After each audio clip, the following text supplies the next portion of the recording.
ఎంత కిరాతకుడు అంటే ఇవాళ ఏం చేసిండు ఎరికేనా?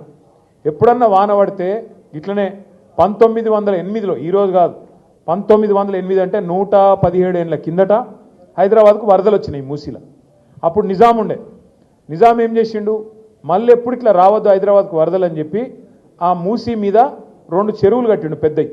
గండిపేట అంటాం చూడు మనం, ఉస్మాన్ సాగర్, హిమాయత్ సాగర్, ఆ 2 చెరువులు కట్టిండు.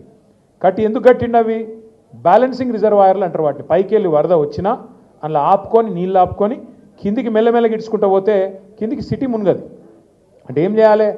వాతావరణ శాఖ కూడా చెప్తాడు, వచ్చే వారం పెద్ద వర్షం, రేపు ఎల్లుండి పెద్ద వర్షం పడేటట్టు ఉంది అని చెప్తారు.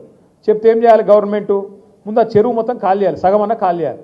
దబ్బన వర్షం పడితే కూడా పైకి వెళ్ళి నీళ్ళు వస్తే కూడా సిటీ మునిగిపోకుండా కింద పేదోళ్ళకి ఇబ్బంది కాకుండా ఆ చెరువుల నీళ్ళు ఆపుకుంటాం. ఒక్కొక్క గేట్ ఎత్తి కిందికి మెల్లమెల్లగా ఎత్తిమినాన్గా కిందికి నీళ్ళు ఇడిచిపెడతాం. ఎవడైనా చేసేది కదే. అది అయినా ప్రభుత్వాలు కూడా అధికారులు చేయాలి. కానీ రేవంత్ రెడ్డి ఎంత కిరాతకుడు అంటే, నిన్న కావాలని తెలుసు ఆయనకు, నిన్న క్లౌడ్ బర్స్ట్ ఉంది, వర్షం పడుతుందని వాతావరణ శాఖ చెప్పింది. చెప్తే కూడా కావాలని మూసీ ప్రాజెక్టు చేయాలంటే ఆడ ఇండ్లు మునగాలి.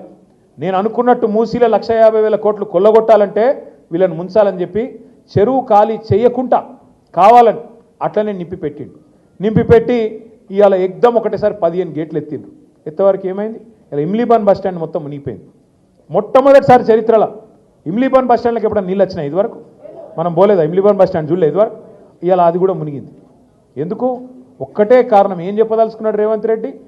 మీరు మూసి అద్దంటున్నారు కదా, నేను చేయాలనుకుంటే ఇక చూసినావా పేదోళ్ళను ముంచి ఇడికెళ్ళి ఎలగొట్టి అట్లనన్నా చేస్తా అనేటందుకు ఇలా అంతా కిరాతకంగా ప్రవర్తన చేస్తూ ఉన్నాడు.